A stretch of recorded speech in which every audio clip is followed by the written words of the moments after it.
So I guess, Murray, Steve, we had a chat about dill cucumbers, and so you've kindly agreed to sort of run through it with us.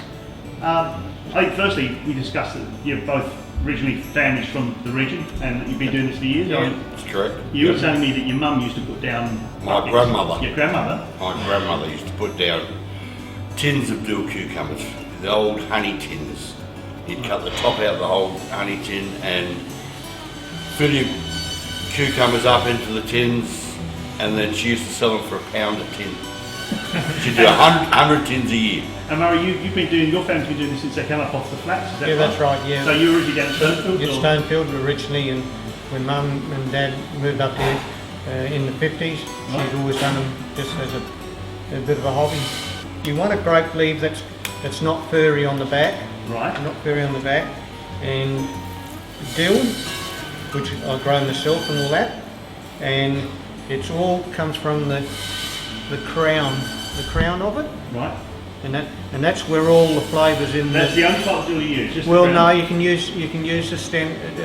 You can go further down, but it's not as strong as the crown. Right. The crown is the strongest, which is, and then you've got all the seed. So There's lots of seed in it. So you have extra seed that you have to put through as well. You put seed in there. You've got to put seed in there. Right. And then you've got the solution, which is just Water and salt. water, salt, and vinegar. Okay. Vinegar. And once again, it boils down to Murray's got his recipe. So, I've got my recipe. Yeah. I'm not as particular with my grapevine leaves. I've actually used glory vine leaves, and they've come up as well. There are families, or were families around. I know my dad used to actually use wild cherry leaves. Yep. As well, which is another flavour. So basically, your leaf, your grenache, you will get your grenache flavour out of it. You will get some of the flavour into your dill cucumber from the leaf. Yeah. And I'll use a very big leaf too. Oh, so you don't pick young leaves, you just pick what's No, right now? Whatever. The process makes it a lot easier with a bigger leaf. I'll show you as we go through. Alright, what we do, you put a layer of leaves in the bottom, just like a mat. Don't put the stems on. So you keep the stems out, right? You keep them out. Then they've got to have a Always. stem on. Yeah. If Otherwise, you can, make sure. if you don't have a stem on there, it'll just get soft. Okay, so the stem stops from going soft. It does. Keeps it crisp, yes. Crisp. Most definitely. They should taste like apples when you finish. So that's what you're going for, you're looking for an apple flavour? Not an apple flavour. Texture. The crispness.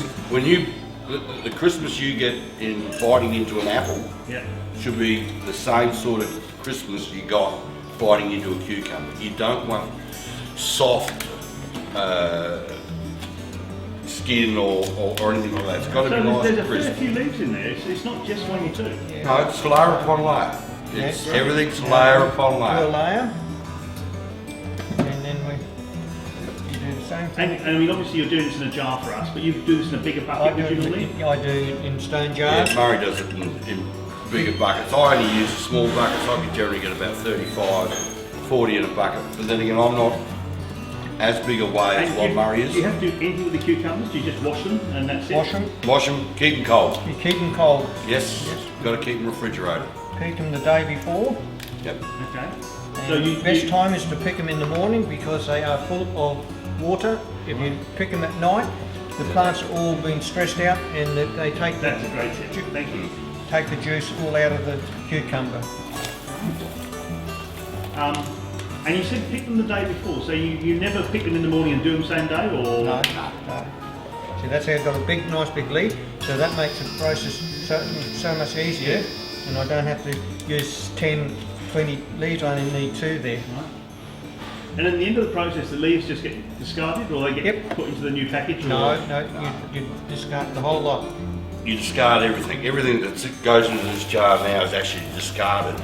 And, well, Murray does exactly the same as what I do.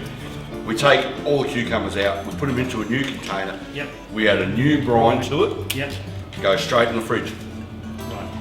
That way, it will not go off, And the new brine you add is cold as well. You don't boil that. No, no, it doesn't matter. No. No, you definitely do not boil anything. Everything is at, basically, the only thing that's really cold are the cucumbers.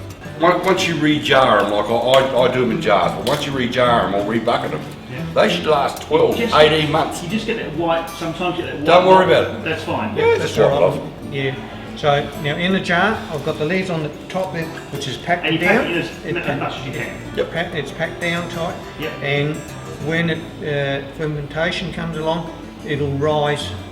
So this will hold it down. Right. But if you've got a big pot, you've got to have a stone on top or Okay. something, Or a some lid. weight, a lid. Plate with a rock on it or something Yeah. like So that. that's what you've just gone through all those layers. That's the process.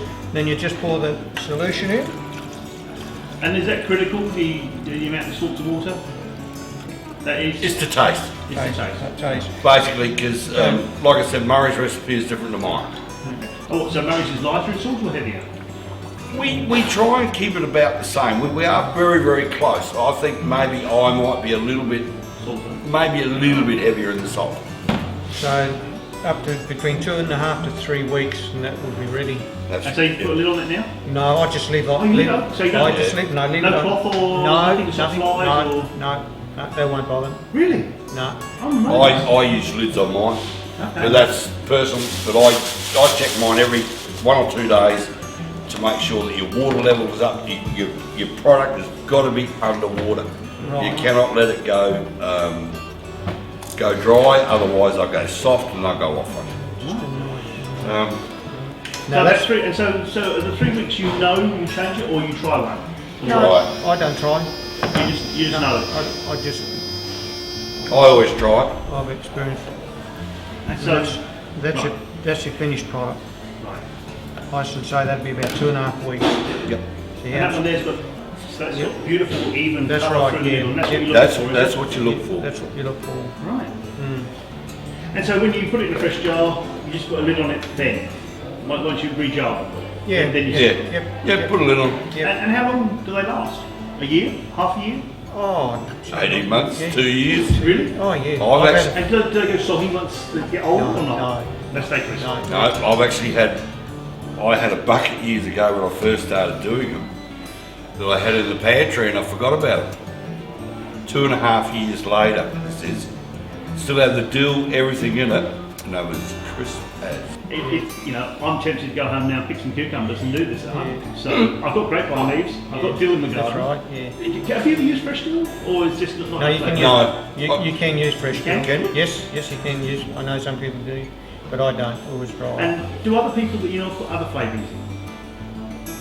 Yeah. If you really want it sour flavour, they put green grapes in. So that makes extra sour. Yeah. And we said about cherry And leaves. the wild cherry leaf, it's got to be wild cherry. Yeah, the bitter cherry. The real almondy. blood red Yeah. cherries, they are very. And that would obviously change the colour of the brine too, or? No, it just changes flavours. It'll give it. I haven't done it for cherry leaves for years. I haven't tried it since I was a kid, but I reckon they give them a real sort of a tarty type of flavour. And you reckon more people are doing this today or less? Less. Oh, less. Less. It's a dying art. Very, very much a dying art. It is. It's a bit of a time consuming. It is. Yeah. Yeah. Yes. But, Once, well, Murray can go home from work yeah. and he'll work right through until probably tea at 8:30. Just doing. So you're pickling and Yeah. you're picking and you're putting cucumbers down. Now this is the final product here. After 2.5 to 3 weeks, that's how they are like that. And again, it's that nice and even colour all the way There you through. are. Even green colour. Lovely. Yeah. If you got any white Yep. in there, Yep. you put them back. You leave them go. They should be a good even colour like that. That's fantastic. So it's been great to have you guys do this. I know this is your lunch hour. Yep. Yep. But this is what you do, so I really appreciate your time. But I must try some before we go. Oh, So please. just hop into one of Yeah, these. go for it. Yeah, nice. They're really nice. They are very. Actually, I'm gonna have one. Excellent. Thank you. Right here. Thanks, Murray.